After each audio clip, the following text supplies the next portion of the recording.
Bantu nila kahit hindi. Kung hindi, di gugulong na. Okay, yung iba lang natin. Okay, next. Lagyan karton.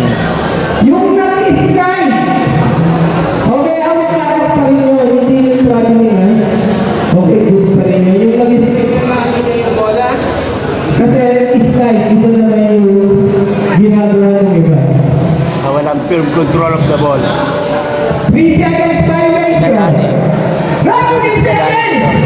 Hindi Nakakatawa yun. Nakakatawa yun. Eh, minsan yung showmanship, wala sa focus mo. Kapon, hindi nakakita. Di ba? Sinasadya ang ginagawa. Akala ko sutukan na ito kayo na yung tsugi na sila.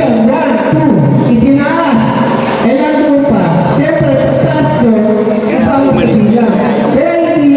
Papabaya sa taba. Physical masyado. Kasi, ginagawa ka yung namin kapag may advantages yung nasa upenta. Okay? Closely guarded player. Sir, paano ba yung closely guarded player? Sir Ben? Ano yung ano noon? Yung tinatawag na ball hugging. Okay?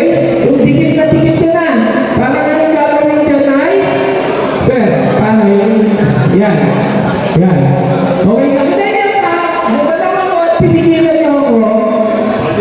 Dati sa sinibel power. Okay lang ganyan, katawan.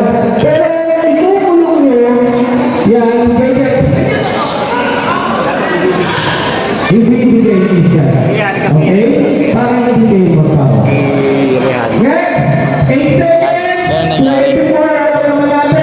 5 seconds. Nandito pa sa backward. Last cut.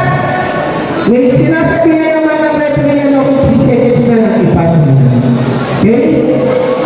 24 seconds. And then go return to the backward. So, go return to the backward yung tatlong element. Ano yung element? Dalawang paa at yung bola. Kapag ganyan, good. Good. Good. Kapag nandito na rin lahat, yung tatlo ay bumalik, backing. Kahit ganyan yung tumapa.